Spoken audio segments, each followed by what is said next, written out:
퇴계의 지혜로 노년의 품격을 세웁니다. 퇴계의 서재입니다. 당신은 성실했는데 왜 인생이 이 꼴인가? 여러분 주변에 이런 사람 한 명쯤은 있을 겁니다. 누구보다 일찍 일어나고 누구보다 늦게 잠들고 회사에서 욕 한 번 안 먹고 술자리에서 웃 어른한테 늘 깍듯하고 남들 다 하는 건 다 했습니다. 재테크 강의도 들었고 자기계발서도 읽었고 주변에서 좋다는 건 다 따라 해봤어요. 근데 지금 어떻습니까? 통장은 텅 비어 있고 관계는 망가져 있고 몸은 지쳐 있고 정작 자기 인생이 어디로 가는지조차 모르고 있어요. 이 사람이 게을렀냐고요? 아닙니다. 이 사람이 나쁜 사람이었냐고요? 아닙니다. 이 사람에게 딱 하나가 빠져 있었습니다. 궁리. 이치를 끝까지 따지는 것. 오늘 저는 여러분께 불편한 진실 하나를 말씀드릴 겁니다. 성실함은 덕목이 맞습니다. 근면함도 덕목이 맞아요. 그런데 생각하지 않는 성실함은 더 빠른 속도로 낭떠러지를 향해 달려가는 것에 불과합니다. 엔진이 좋을수록 더 빨리 추락하는 겁니다.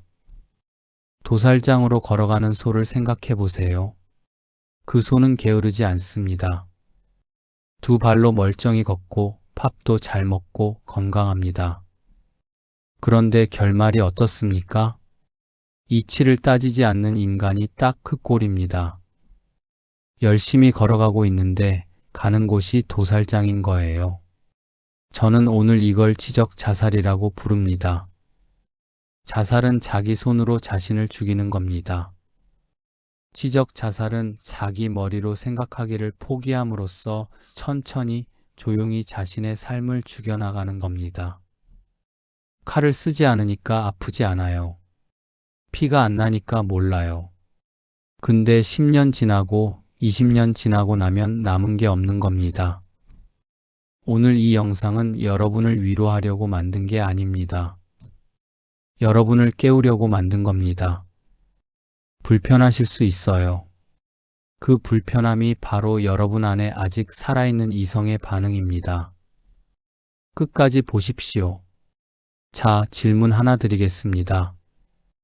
여러분은 지난달에 어떤 정보를 믿었습니까? 유튜브에서 봤거나 카카오톡으로 받았거나 뉴스에서 들었거나 지인이 귀띔해줬거나 그 정보를 믿기 전에 딱 한 가지만 물어보셨습니까? 이게 왜 사실인가? 대부분은 안 물어봤을 겁니다. 왜냐하면 귀찮으니까요. 왜냐하면 믿고 싶으니까요. 왜냐하면 나한테 이득이 될 것 같으니까요. 여기서부터 시작됩니다. 사기꾼이 파고드는 틈이. 사기꾼은 여러분의 무지를 공략하는 게 아닙니다. 사기꾼은 여러분의 궁리 포기를 공략합니다. 이게 핵심이에요. 모든 사기의 구조는 똑같습니다. 첫 번째, 지금 당장 결정해야 한다는 압박을 줍니다. 두 번째, 엄청나게 복잡하고 전문적인 것처럼 보이게 만들어서 따져볼 엄두를 못 내게 합니다. 세 번째, 감정을 자극합니다. 탐욕이든 공포든 소속감이든. 왜 이 세 가지냐고요? 이 세 가지가 있으면 여러분이 궁리를 못하기 때문입니다. 시간이 없으면 생각을 못하고, 복잡하면 포기하고, 감정이 격해지면 판단이 흐려집니다. 사기꾼은 이걸 너무나도 잘 알고 있어요. 이미 수천 년 전부터 알고 있었습니다. 한번 솔직하게 생각해 보십시오. 여러분은 뉴스를 볼 때 기자가 왜 이 기사를 썼는지 생각해 보신 적 있습니까? 유튜브 영상을 볼 때 이 사람이 왜 이 주장을 하는지 따져보신 적 있습니까? 누군가 여러분에게 조언을 줄 때 그 사람의 이해관계가 무엇인지 점검해 보신 적 있습니까? 없다고요? 당연합니다. 우리는 그렇게 교육받지 않았으니까요. 우리 교육은 주어진 정답을 잘 외우는 사람을 길러냈지 답을 의심하는 사람을 길러내지 않았습니다. 그 결과가 뭔지 아십니까? 어른이 돼서도 누군가 답을 떠먹여주길 기다리는 사람들이 넘쳐납니다. 이런 사람은 시스템의 밥이 됩니다. 시장을 설계하는 사람들, 알고리즘을 짜는 사람들, 미디어를 운영하는 사람들. 이들은 여러분이 궁리하지 않기를 바랍니다. 궁리하는 소비자는 통제하기 어렵거든요. 궁리하는 유권자는 선동하기 어렵거든요. 그래서 시스템은 끊임없이 여러분을 자극적인 콘텐츠로 채워놓습니다. 자극이 있으면 생각할 틈이 없거든요. 도파민이 나오면 이성이 쉬거든요. 여러분이 넷플릭스를 보다가 새벽 3시가 된 건 의지가 약해서가 아닙니다. 시스템이 여러분을 그렇게 설계했기 때문입니다. 그리고 그 시스템은 여러분이 다음날 피곤하고 멍청해지기를 원합니다. 멍청한 사람이 더 쉽게 소비하고, 더 쉽게 클릭하고, 더 쉽게 선동당하니까요. 이게 음모론처럼 들립니까? 이게 바로 궁리를 안 한 사람의 반응입니다. 불편하면 음모론이라고 치부하고 싶은 거예요. 한번 직접 따져보십시오. 아닌지, 남이 씹다 뱉은 껌을 집어먹는 사람이 있습니까? 없죠. 그런데 남이 씹다 뱉은 정보는 아무 거리낌 없이 받아먹습니다. 그 정보가 여러분의 판단을 만들고, 판단이 여러분의 행동을 만들고, 행동이 여러분의 인생을 만듭니다. 남이 씹다 뱉은 껌으로 지어진 인생. 어떻습니까? 여러분, 자연은 진공을 싫어합니다. 빈 공간이 있으면 반드시 무언가 채워집니다. 마음도 똑같습니다. 논리가 없는 자리에는 반드시 감정이 들어찹니다. 이치가 없는 자리에는 반드시 공포와 불안이 들어찹니다. 이걸 깨닫는 순간 여러분 주변의 수많은 일들이 설명됩니다. 왜 어떤 사람은 주식이 오를 때 사고 떨어질 때 팝니까? 논리가 없으니까 탐욕이 판단하고 공포가 판단하기 때문입니다. 왜 어떤 사람은 나쁜 관계인 줄 알면서도 못 끊습니까? 이치로 따지면 답이 나오는데 불안이 이치를 덮어버리기 때문입니다. 왜 어떤 사람은 명백히 이상한 투자, 사업, 신앙의 전 재산을 갖다 바칩니까? 따져보면 이상한 게 보이는데 소속감과 희망에 대한 감정적 갈망이 판단을 꺼버리기 때문입니다. 감정이 나쁜 게 아닙니다. 오해하지 마십시오. 감정은 인간의 핵심입니다. 그런데 감정이 논리의 자리까지 차지하면 재앙이 됩니다. 비행기에 비유하면 감정은 승객이어야 합니다. 조종석에 앉히면 안 돼요. 이치를 따지지 않는 사람의 하루를 따라가 봅시다. 아침에 눈 뜨자마자 핸드폰을 봅니다. 알림이 쏟아집니다. 누군가 성공했다는 소식, 세상이 무너진다는 뉴스, 지금 안 사면 손해라는 광고. 이 사람의 감정 상태가 어떻게 됩니까? 불안해집니다. 조급해집니다. 뭔가 해야 할 것 같습니다. 그런데 이 사람은 왜 내가 불안한가를 따지지 않습니다. 그냥 불안합니다. 그 불안이 결정을 내립니다. 급하게 뭔가를 삽니다. 급하게 누군가에게 연락합니다. 급하게 결정을 내립니다. 급하게 내린 결정치고 좋은 결정이 얼마나 됩니까? 이게 하루 이틀이 아니라 10년, 20년 반복되면 어떻게 됩니까? 불안이 만든 결정들이 쌓여서 그 사람의 인생이 됩니다. 불안이 만든 인생. 자기가 원해서 만든 인생이 아니라 자기 내면의 혼돈이 만든 인생. 이 사람은 자기 인생의 주인이 맞습니까? 아닙니다. 이 사람은 자기 감정의 노예입니다. 더 정확하게는 그 감정을 설계한 알고리즘과 미디어와 광고주의 노예입니다. 여기서 하나 덧붙이겠습니다. 제일 무서운 사람이 누군 줄 아십니까? 바로 나는 냉정한 사람이야, 나는 이성적이야 라고 굳게 믿는 사람입니다. 자신이 감정적이라는 걸 아는 사람은 경계라도 합니다. 그런데 자신이 이성적이라고 착각하는 사람은 경계를 안 합니다. 자기 판단을 의심 안 합니다. 연구를 보면 인간은 감정으로 결정을 내린 다음에 이성으로 합리화합니다. 순서가 이렇습니다. 먼저 느끼고 나중에 설명합니다. 이게 대부분의 인간 의사결정입니다. 그러니까 궁리한다는 건 이런 겁니다.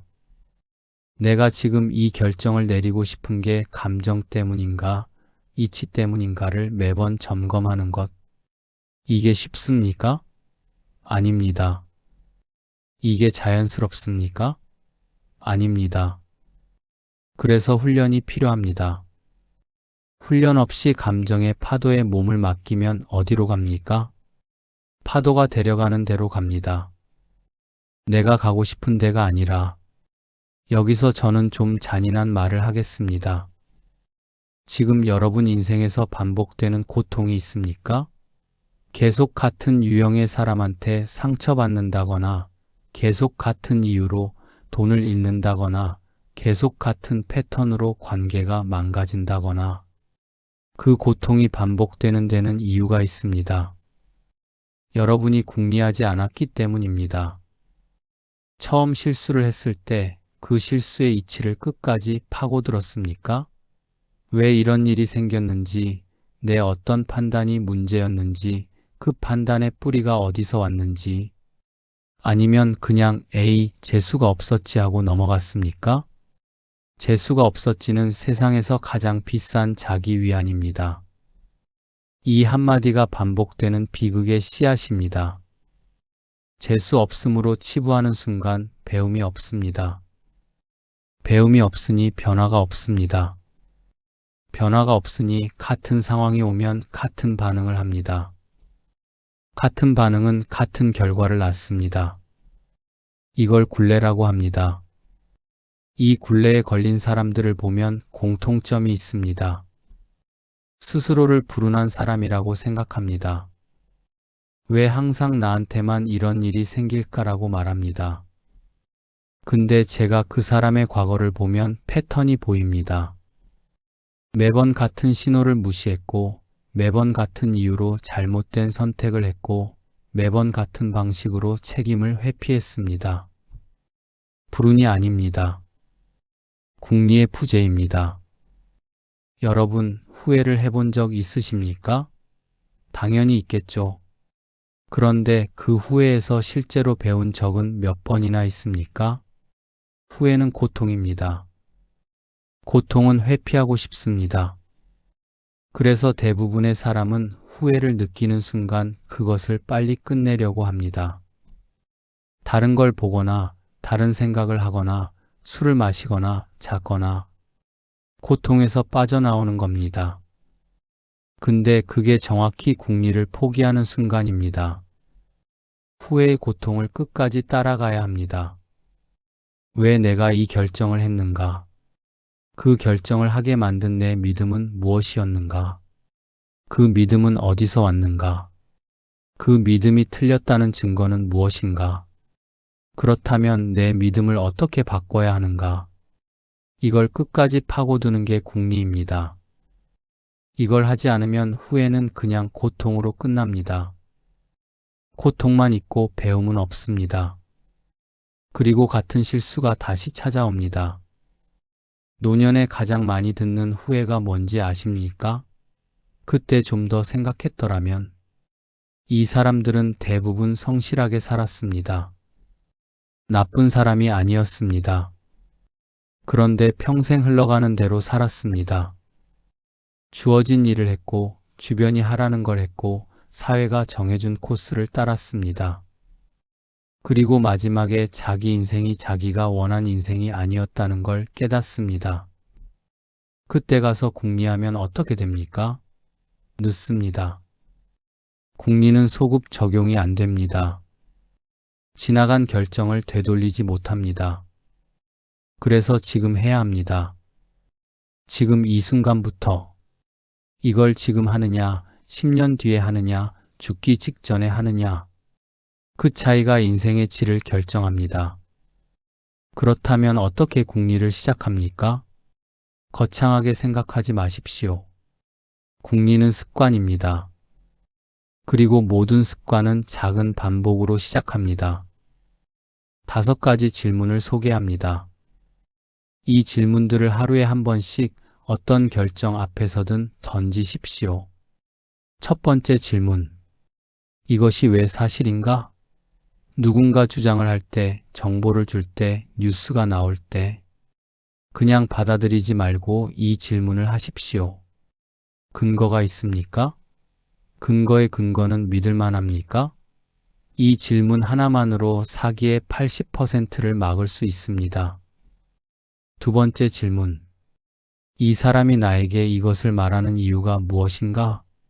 누군가 여러분에게 정보를 줄 때, 조언을 줄 때, 무언가를 권할 때, 이 사람의 이해관계는 무엇입니까? 이 사람이 얻는 것은 무엇입니까? 이걸 따지면 선의와 악의를 구별할 수 있습니다. 세 번째 질문. 내가 지금 감정으로 생각하고 있는가? 이치로 생각하고 있는가? 특히 급하게 결정해야 할 것 같을 때, 흥분됐을 때, 두려울 때, 잠깐 멈추고 이 질문을 하십시오. 감정이 앞서고 있다면 결정을 미루십시오. 네 번째 질문. 최악의 경우는 무엇이고 그것을 감당할 수 있는가? 이 질문이 막연한 희망과 구체적인 계획을 구별합니다. 최악을 직시하는 사람은 준비합니다. 준비한 사람은 무너지지 않습니다.